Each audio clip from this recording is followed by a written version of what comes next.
Good afternoon, everyone, and welcome to our change management session.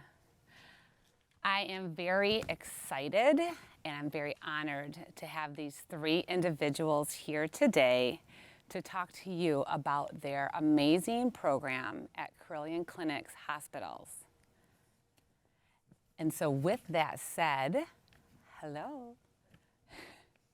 Let's go ahead and get started. Let's first start with having you all introduce yourselves and maybe your title or role that you have for your TeleSitter program.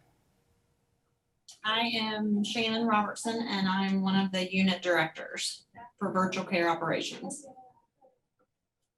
I'm Megan Alexander. I am a nurse in the Carilion Transfer Center, and I'm getting my MSN and have been studying the virtual care operations. My name is Jason. I am not a nurse. I'm a paramedic, and I'm the other unit director for this department. Well, thank you all for being here to share your amazing program with all of our audience today. I'm not sure who wants to start with this question, but maybe just give an overview of all the hospitals that you are deployed in, maybe the number of devices, and maybe just a little bit about your program. Sure. Shannon has been here just a little longer than I have. She's been here a year, August, and I came in May. So we were not actually here during the inception of this idea and the implementation of the program. So we came shortly after. So we were not, we can't really speak to the thought process behind going through the program, but currently we have 72 devices, and we have a large like base hospital, which is a level 1 trauma center. Mm-hmm. It's 700 or 800 bed hospital. Yes. And then we have smaller community hospitals and a couple critical access hospitals in our system. And we have smaller number of devices at each of those hospitals that they can use for inpatient. And we're also in the ERs in all of those facilities as well. You know, we talk about change management, you know, for implementing a new program, but you guys really got like put right into this change management now. You were brand new when you walked into a program that had already started and kind of developed and designed for things that they wanted to monitor before you took over. So tell me a little bit about how you learned all this after something's already gone live. There's a lot to know about this program, right? You got your software, you've got your processes and your policies and, well, the dashboard and the data and the ORNA. Well, I'll be honest with you, we are still learning.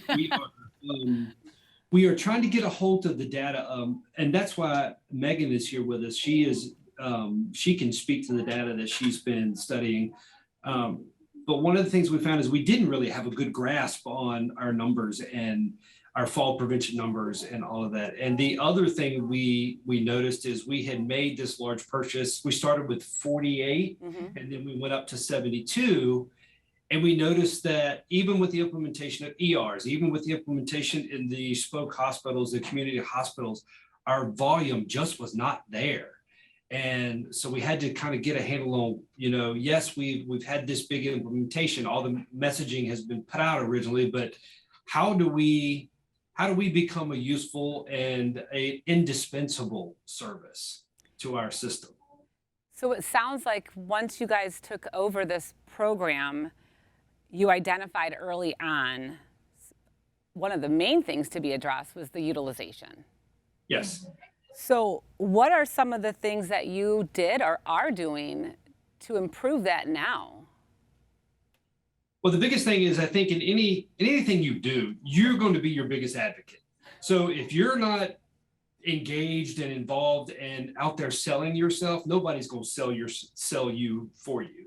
So together we have met with CAPS, we have met with CORE and their nurses. These are all nursing teams in the hospital that have senior management on down to unit director level stuff. So we put together some PowerPoints. We met with all these groups, told them about our services, explained how they can be used, explained the benefits of them being used. We have met with unit directors our units are developed into pods, so different units kind of develop up into a pod. We've met with those different pod directors. We've gone down to the individual unit level directors. The other thing that we thought would be a good idea is most units, nursing units, they round every morning, and they round on a unit level, and then that bumps up into a hospital-wide daily huddle is what we call it.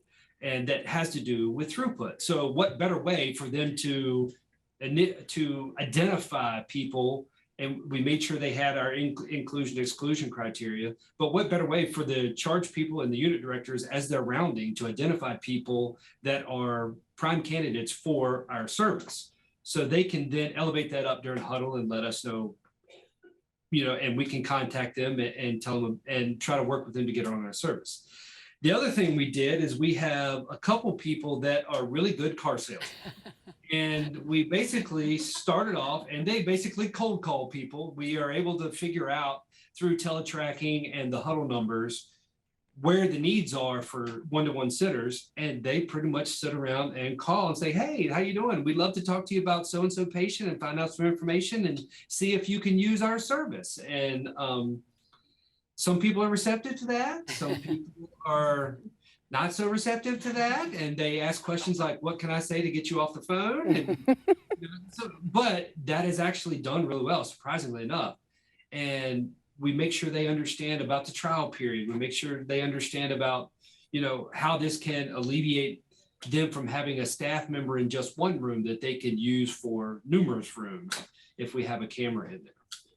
I'm really glad that you shared that story about the cold calling, because you told me that yesterday, and I thought that was great.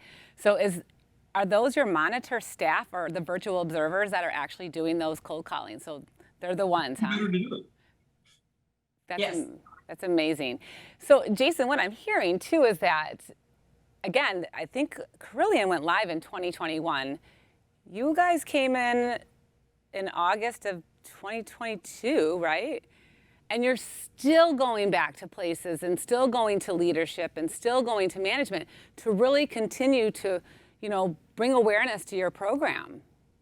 Correct. Change doesn't end, does it? It's No, constant. it doesn't. You have, if you don't keep yourself on the forefront of people's minds, they're going to forget you. The downside to being a remote service is you're just that. You're out of sight and out of mind if you let yourself fall into that. You're the voice on the other end of the phone from, for this. And so that's kind of a pitfall. So we as management and pushers of the service have to be engaged in finding different ways to utilize the cameras that we're doing. We just went into the ERs. We've actually started now to put our cameras in common areas. So we have one of our floors is a geriatric floor that is a high utilizer, our highest utilizer actually. But because of staffing issues, one of the things they do is convalesce patients around the nursing station during the day, so they can put a patient care tech at the nursing station and watch 4 or 5 different patients while nursing staff is doing other stuff. So we decided to put 2 additional cameras in the common area to help be a second set of eyes for them. We're going to do that same kind of concept at another hospital. We're going to do the same concept in our ER waiting room because, flu and cold and all that's coming. Behavioral health. We're looking into doing it there as well. So you basically you took over the program, like you were saying, and utilization was a big driver for you. So you basically went back to the drawing board, thought about new use cases, brought these cameras to the ERs. Now you're looking at other places to put them in as well to improve that utilization. You went back to your leadership. What do you think with these changes now that you've implemented? What are some of the obstacles, if any, are you facing from implementing these new reasons to use it or these new places to use them in? Those inpatient staff, some of the nurses do not trust us, so to speak. They have a hard time feeling like somebody through a camera that's watching other patients can prevent their patients from climbing or falling out of bed. So just building their trust is improving to them that we can do this.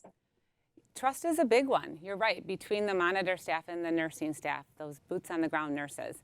So what are you doing to help build that trust? Are you doing anything differently, or having them do, are you having them go and meet the nurses or improve the communication? I'm not sure, so maybe you could share a little bit on that. We offer, whenever we're having those conversations with the inpatient staff, we ask them to come over and shadow and see what we do and see our processes. And then whenever we have new staff, we are trying to get them over in the hospital so they can see that side of things too. So each of us can see what each other are doing. Because that does become a little difficult, doesn't it? When you have this hub and you have all these spoke sites, they actually can't always see what's going on. So I like that you're having them or inviting them to come and see what really goes on at the monitoring station. Have you found that that's helped? Yes. I think so. I think, and you know, sometimes it takes a little push for people to use you, and they, you know, they have some reservations. And once they see that you're helping and kind of freeing them up, then I think I've noticed that the cold calling, they're now expecting us to call, and they're much quicker about using the service and say, yeah, I was going to call you about this anyway. And so I think they're getting more used to hearing from us, knowing we're there. They know we're going to bug them about it, so they might as well just go ahead and do it anyway. So I think it's working. You know, yeah. One of the barriers that we run into with this as well. This is, you know, since COVID, a lot of things have gone virtual.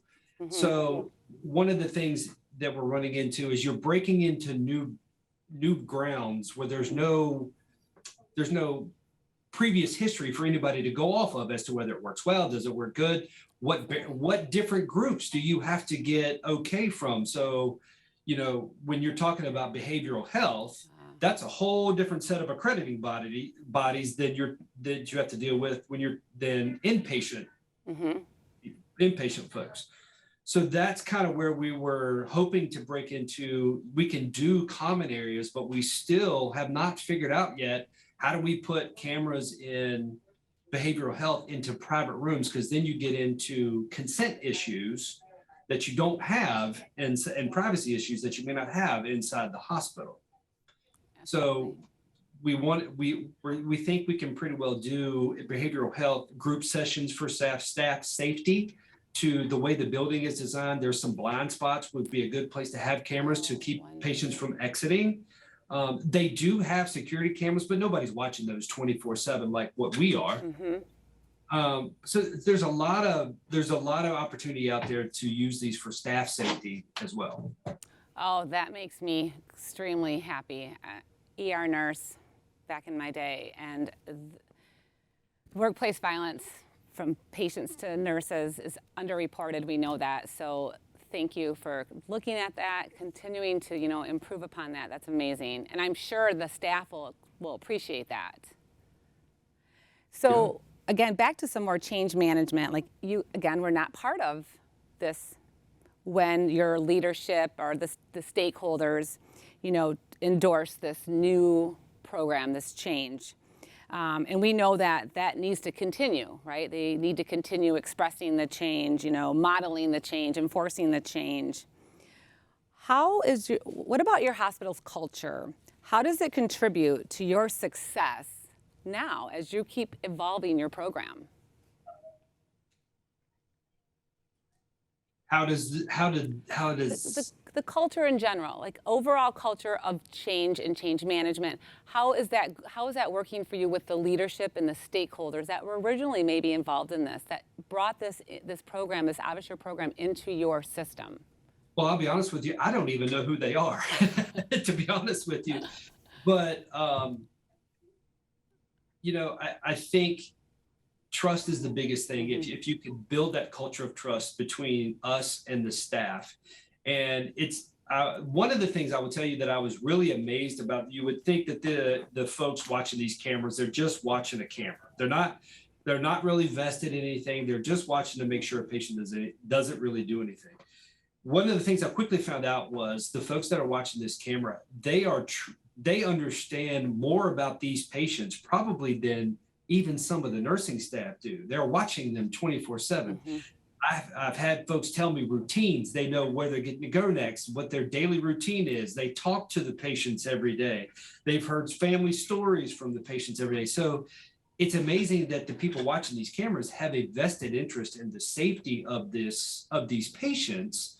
And I think that comes through when they're talking to the staff at the hospital about their patients. So I think that's one thing that helps build that culture of trust between our techs and the staff.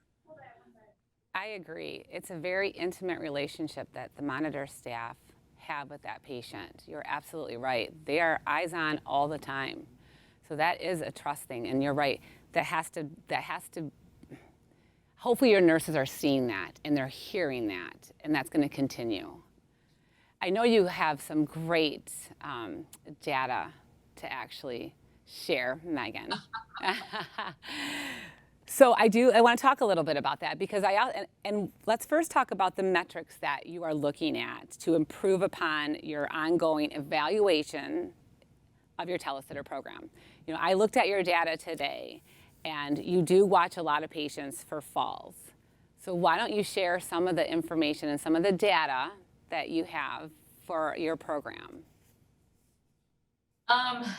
Without actually giving out, you know, our numbers for falls, I've looked at it a couple years before implementation on our inpatient units, and up until, you know, this point. And we are trending downward pretty significantly. I think that Carilion will be very happy to see it all. I think we peaked in 2020, probably like a lot of hospital systems in the height of COVID. So I was happy to share that with everyone after reviewing it. I did track our ER for our biggest facility, Roanoke Memorial. I tracked the data for falls in there too. But I think the implementation is still in the infancy there, that you can't see a significant change yet, because it was just in September. So I'm anxious to see how that turns out. I'll probably look at that at the end of the year, just out of curiosity. But that's what I found so far. Well, I appreciate you sharing with me. Sorry, audience. It was impressive, so just know that.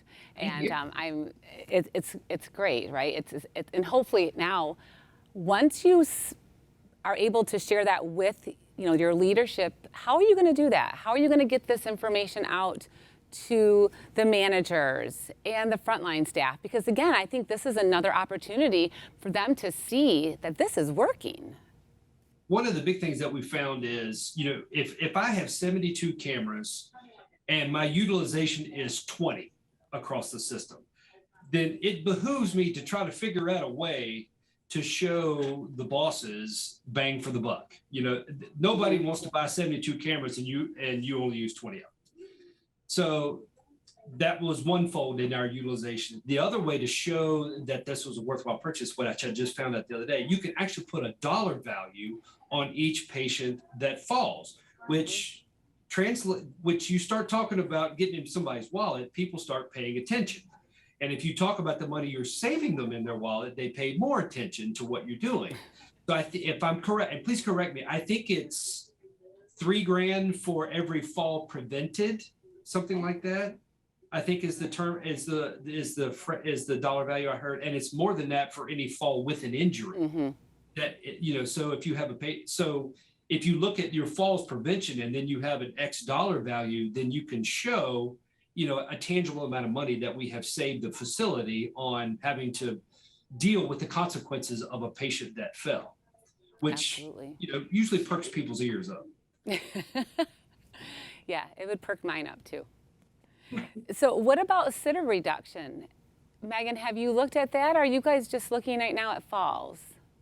Right now, I have just been looking at the falls rates. I am interested in eventually digging through the cost reduction and along with the sitter reduction cost rates and seeing where we stand. And another thing that you have done as well, Jason, you have developed dashboards for your quality department. Are they working with AvaSure right now, correct? Yes, I actually we have two folks that are two of our high performers on the TeleSitter side. And we wanted to kind of get a handle, data's only good the data out is only as good as what you put in.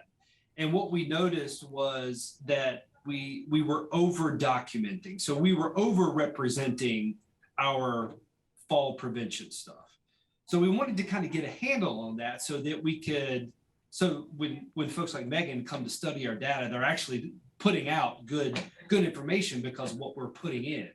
So we have two high performers that are actually going to meet with a lady from your company and develop a dashboard for us. And one of our actual 22-23 department goals is to reduce our over documentation by 10% over the year through the use of this dashboard, through the use of education, through the use of quality assurance and looking at documentation. So that, yes, I'm very excited to see what happens with that. And who knows where that's going to lead once we develop those dashboards. And another thing that I noticed in your data, your stat alarm response times for your nurses is quite low. It's around, it's 15 seconds for when your monitor staff activate that stat alarm and those nurses, and this was across all the hospitals.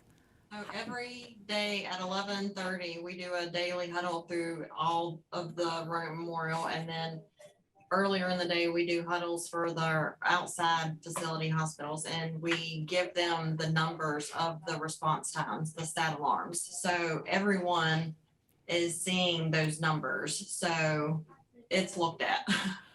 So you're good. Heard the volume of that thing? What's that? She didn't hear you. What did you say, Jason? Heard the volume of those alarms, you're going to come running. Oh. But that's great that you're sharing, like I said, you're sharing this information because it's working. You're getting that out to the, staff at the hospitals. And have you been communicating? Do you know if they're communicating to the frontline staff, those nurses that are actually running into the room, how amazing they're doing? I would like to hope so, but unfortunately, I can't answer that question. Okay. Well, we need to do that. The other thing your staff is doing that, again, I was blown away with is the verbal communications. Your staff's verbal touches, verbal, communication, when they're talking to that patient is extremely high per patient day. How do you get your staff to be engaged regularly with these patients? I think through education was the first part. I think we had some education where, hey, you should be engaging with these folks on a regular basis because, I have a parent that has dementia, and before I came to work here, I had they had in a hospital admission, and I can remember coming in and seeing this 9-foot tall robot looking thing standing in the corner of the room. So I can imagine for someone who has dementia or some sort of cognitive disability, it's kind of an intimidating looking thing in the room. So we want them to talk to the patient, find out how they're going, engage them. So they're not just the voice coming out of the ceiling. I think the patients are much more apt to react and comply if they've been conversing with that as if it's a person all along. To the patient, and a lot of it they do on their own. They just seem to enjoy interacting with the people, and that's how they develop those relationships. And usually what they will do is if they work 3 12-hour shifts in a week. So if they come in on a Monday and work 12 hours, they want the same patients back because they have built that rapport. They understand that continuity of care, and it works. It works fantastically. So. Well, yeah, we do that with nursing, right? Yeah. We want our same patients back. So what does it look like for your staff at shift change, for the monitor staff? Do they sit down, get report from the other monitor staff, and automatically right away introduce themselves to that patient? We have asked them to, yes. So they sit, the tech that's going off will stay there and obviously watch the patients, but then they'll go through each patient and tell them how their day was and what they've been doing. And then the next staff will step in and we've asked them to introduce and, hey, I'm going to be your monitor tech tonight, or introduce them by name, whatever, and say, hey, I'm back again tonight. So we've asked for them to, yes. Oh, I like that. I'm glad they're doing that too. It's so important. What about like when the next shift comes on, do they sign off with that patient then? Do they let them know they're leaving? Some of them do, especially we had a lady, she was on, I guess, like 10 or 11 months we had her. And I mean, they would, bye Lillian, we'll see you tomorrow. Like it was a family member. So Was that like at one of the rehab facilities or like a rehab? no, she was actually inpatient. Wow. Yeah.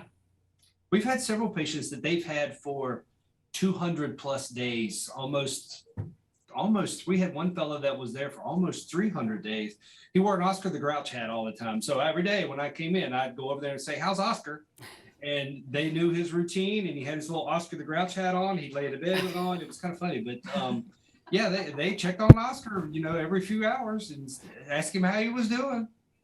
Well, whatever your staff's doing, tell them to keep it up because, again, looking at the data just right there, hopefully this, again, will improve the buy-in from nursing staff, that trust building, because they're constantly communicating with that patient. We know that's extremely important. Well, the other thing we found is, the other thing they have done kind of on their own, and we have emphasized, is they don't work in silos. So, and what I mean by that, so the screens are set up to hold 16 patients. What we have found is that's probably a little much for one person to watch. We think the sweet spot is somewhere in the 8 to 10 range per tech. And you know as well as I do, you can have some very busybody patients, and they take it upon themselves to tell each other, hey, can you pull up camera 44 and camera 45, so you be an extra set of eyes. So they're not working in silos. They're backing each other up when they have busy days and they're watching 30 and 40 patients. And some of them are watching more than what they have to have two sets of eyes on some of the busier patients, because they can be kind of slippery little suckers and get away from you before you know. Oh, yes, that is true. And another thing that you mentioned to me, which I thought was amazing that you're doing, I want you to share with the audience some of the things you've done to improve your monitor staff satisfaction with their overall well-being while they're working. We encourage it. We think it's different. We have two sides of the room. So we have telemetry on one side, we have the monitor techs on the other side. They work 12-hour shifts. That's a long time to stare at a screen. That is a long time to sit in a chair, I think. What they did before we got here is they put the desks that raise up and down, so they're able to stand up and sit down, and as they need to. We encourage them during their breaks to get out of the building. Luckily, where we are, we're kind of in a neighborhood, and we have a parking lot, a pretty big parking lot in the building, so they can get out and walk around. Now's a great time of the year to be outside walking around. We encourage them to get out and get away from the monitor, get away from the beeping and everybody else, have a little quiet time. We are looking into possibly getting one of those treadmills that slips under the desk to give them something to do. We just got all the supplies. We're just trying to find a room to put it all in. A Watson room where we're going to have a massage chair, some lavender towels, and a noisemaker. So they've got a quiet space to get away from all the hustle and bustle and spend 15 minutes just having some sort of quiet and, low stimulus environment for a bit, so they can reset. I love it. That's amazing. I think, again, I really wanted you to share that because I thought that was so important. You're right. They're 12-hour days. Those are long days sitting in a chair, sitting on a screen. So I think that's great that you all have recognized that.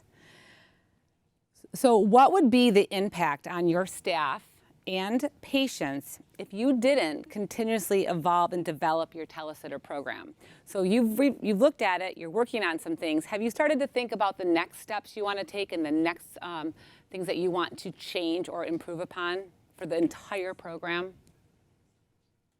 Yes, I think you have to evolve or die. One of the things we're doing is we have a facility that is it's a community hospital, And we're talking with the administrative vice president of that facility, and he is on board with this and really likes it. So we're talking about putting cameras in every room of that facility, which opens up a world of possibilities when you talk about a community hospital that's 45 minutes to an hour away by ambulance and you have a sick patient. You're talking about being able to do consults through video. You're talking about teledoc stuff. You're talking about patient safety stuff. You're talking about, instead of having, space is at a premium, so you can put a camera in the ceiling and still be able to get other machines. You're talking in the room and not have to worry about where am I going to put this thing on wheels, the 9-foot robot on wheels. Patient safety. It opens up a world of possibility. So, and that's kind of where we're looking at next. Did you see our Guardian Access devices? I did. I just saw that. Okay. I was like, oh, look at that thing. Just saying. Well, when you pulled it up, I was like, oh, that's a lot bigger than I thought it was. But I didn't know that was a thing. I never had seen. We are getting the ceiling ones and the drywall ones. I'm starting with those, and then the other hospital, that's what they want, is the ceiling mount ones. Okay. I do have a few more questions from here, but I don't want to run out from the audience questions or run out of time. So I'm going to ask a few of these first, and then if we have more time left, I'll come back. Changing attitudes is an important way to change behavior. Stories help, right? So how do you share the good catch stories that I know you have?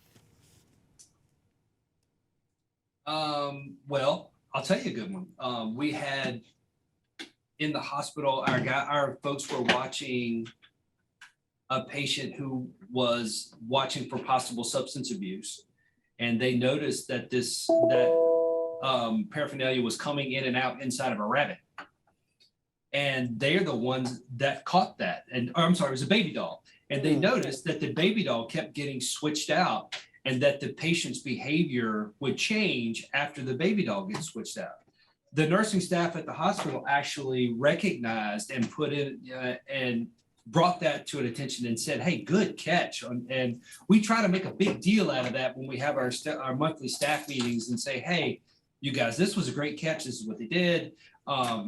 So we try to make sure we do that. We have what are called safe watches as well. I don't know if that's a countrywide thing, but it's essentially a reporting program to improve processes. Mm-hmm. And the individual that takes care of those safe watches for us, if he comes across one that is a good catch, then he lets us know and we make sure that we make a big deal out of that. Are you making a big deal to the hospital it took place in? I'll be honest with you. I'm not the best at that, but I just found out the other day, and some of that's because I'm new, but Shannon is very good. She is in charge of our morale and fluff department, and she does very well at that, and they love her for it, and she's extremely good at it. But I just found out the other day we have a wow wall that we can actually take selfies with them and post it on the system wow wall. So we're going to start taking selfies and for people that have good catches and post it on the system wow wall and then write a little blurb about it. I love it. Yes, that's awesome. That's a great way to get that out there. Those good catches are other ways to get buy-in from your staff, from the nursing staff, from the leadership. And again, that trust, right? We're doing something. We're not just sitting here behind a camera, right? We're communicating. This isn't just a camera, right? This is more than that. Right. And your team is doing that. So that's amazing. Yes, do the wow wall. That's kind of hard to say. Mm-hmm. So if you could give advice on one thing that is essential to support a positive program, what would it be?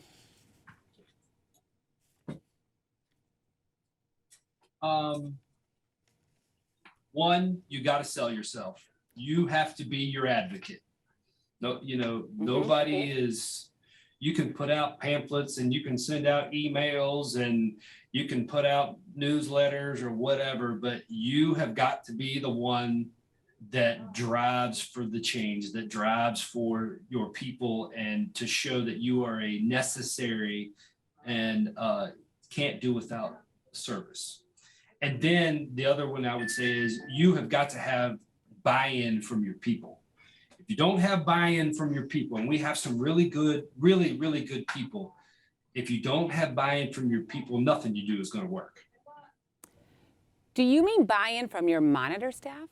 Yes, yes. I never thought about that. They're the ones that are You're going right. to make. They're the ones that are going to make or break you. You Yeah. can be the worst manager in the world, but if you've got great people under you, Mhm. they can make you look like you're the best thing since sliced bread.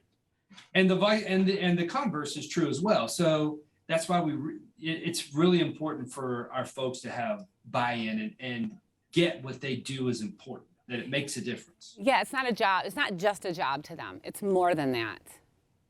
Right. I love it. Did you use a specific change model or to encourage the change, or what specific techniques did you use to encourage change?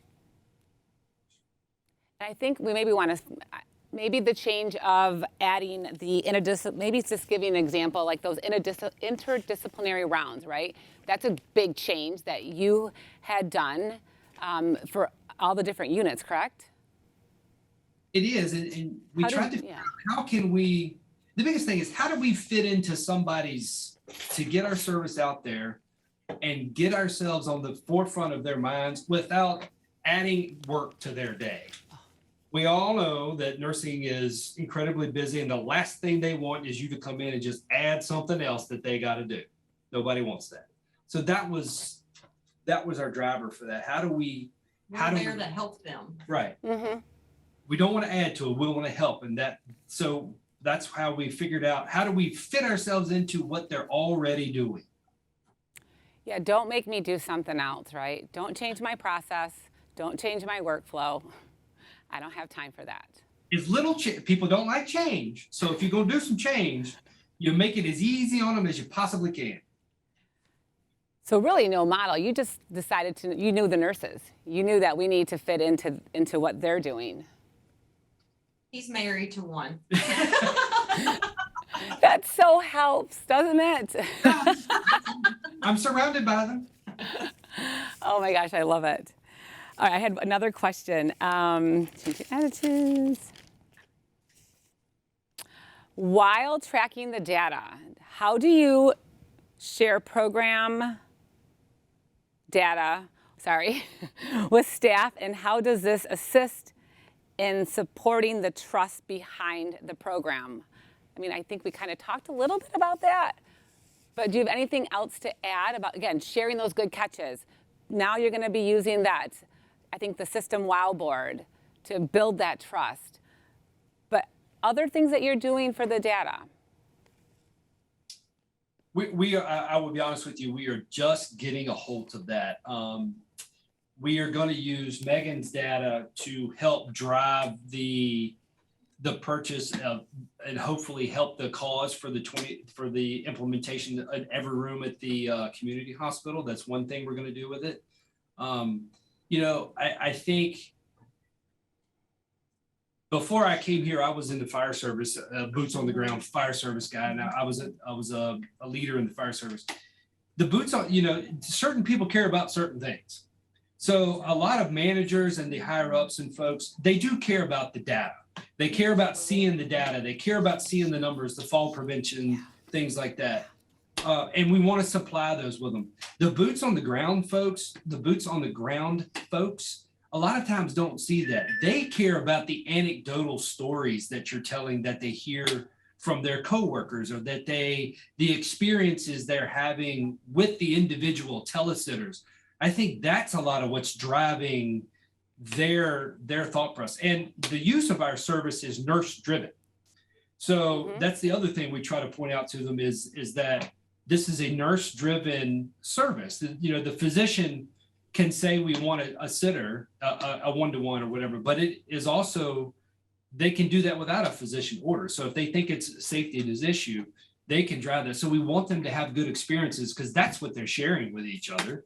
Not they're not sharing numbers with each other. They're sharing, well, I used that sitter of the day and they didn't, and Miss Nancy threw herself on the floor and they didn't say a word. That's the kind of stuff they're sharing. And that's what we want to make sure that they're sharing positive stuff. That's great. Shannon, do you have anything to add to that? I feel like there's some communication going back and forth. clicking his cup, and I was telling him to stop because I didn't know if you could hear it. No, I didn't. But since Shannon, what about you? For like, who does the interviewing? How do you hire? What skill sets do you look for your staff to have like to be a good communicator, a good advocate for the program? So this is just an entry-level position, and so we both do the interviews together, but we each take a day off during the week, so we at times interview separately. And then we get them to sign a release form to watch and shadow our techs so they can get hands-on to see what they're actually going to be doing. And if it's not a good fit for them, then we don't hire them, obviously, but we interview them, tell them, and just lay it out exactly what our expectations are, what they're going to be doing, and let them see it for themselves. I like the job shadowing, like for whatever, it sounds like that, a little similar before they even come on, because they might be like, no way, forget it. Correct. That's great. So this kind of question goes, I think maybe each of you could answer this a little bit, because what is one thing you would like our audience to take away as it relates to taking over a telesitter program? And the reason I ask this is because this happens a lot. Change management happens not just with the nurses, like for nursing staff turnover, but at leadership, even within the telesitter program. I've had multiple different leaders. What is one thing that you would tell our audience, a good takeaway? Listen to your staff. If they're having issues, listen to them and hear them out and try to understand where they're coming from and make them feel like they're important and being heard. Megan, just because I know it's a little different because you're looking at data, but we have a lot of customers that have just people looking at data. What would you say as you came into this program? I would say that the numbers don't lie. Our program does follow along with other pilot studies, other telesitting studies. It falls right in line with that. And I think that if other companies are thinking about adopting this, that it's a good investment. Jason, what would you say? I would say you got to allow your people to have some skin in the game. One of the things that we have done is the reason we have put people on this quality initiative is because we can dictate from on high in here and tell them how we want them to do things, and you'll get that caliber work. But if you allow people to have some skin in the game and to have a choice in the direction of what they're doing, I think it seems to work a lot better. Very true. We're getting close to the end, and so I just want to ask each one of you again, tell us any remarkable good catches. One of the good catches that happened at your hospital that you can share with the audience because of telesitting. You took the good one about the baby doll. That was a good one. Well, there was one that a couple of weeks ago, he kept going in the bathroom and his girlfriend was coming in with him and they were going in the bathroom to shower, but he was coming out and falling into the walls and stuff. And so he wasn't doing anything out in front of the camera, but our staff had been watching them and could tell that his behavior had definitely changed from him going into the bathroom to coming out of the bathroom. And so they went in there and they searched him and they found some stuff. Megan, anything you've read in the data that jumps out at you?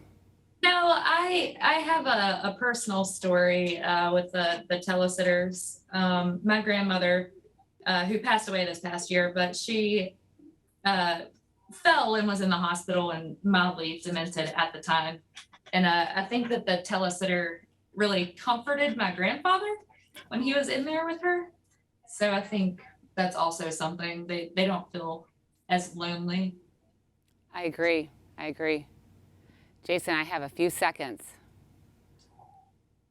Oscar. I mean, Oscar. The fact that they were watching Oscar and I would come in and check on Oscar every day. And I don't even know the man's name, but I just called him Oscar because of his hat. But just the fact that they developed this relationship with, and they were truly vested in. Oscar left and then came back, and they were saddened that Oscar came back. And when he finally left, they were just elated that Oscar had finally found somewhere to go where he could not be trapped in this little 8x8 hospital room forever. That was pretty heartwarming. Oh, go ahead. Text real quick. When the lady that we were talking about earlier that was on camera for like 10 months, she was getting released. And so our staff, it was right around, we did monitor check week around July. So they took some of the cookies and chips and stuff and made her kind of a goodie basket and took it to the hospital for her as a good luck to you, we're gonna miss you kind of thing. Oh, that's wonderful. They really built that relationship with your patients. I see that. I just want to thank you so much for coming on to this session and sharing your amazing program with our audience. I thank you so much. It was great to meet you. I wish you nothing but more success, which I know you're going to have. So this is going to wrap it up. Thank you. Thank Thank you. you.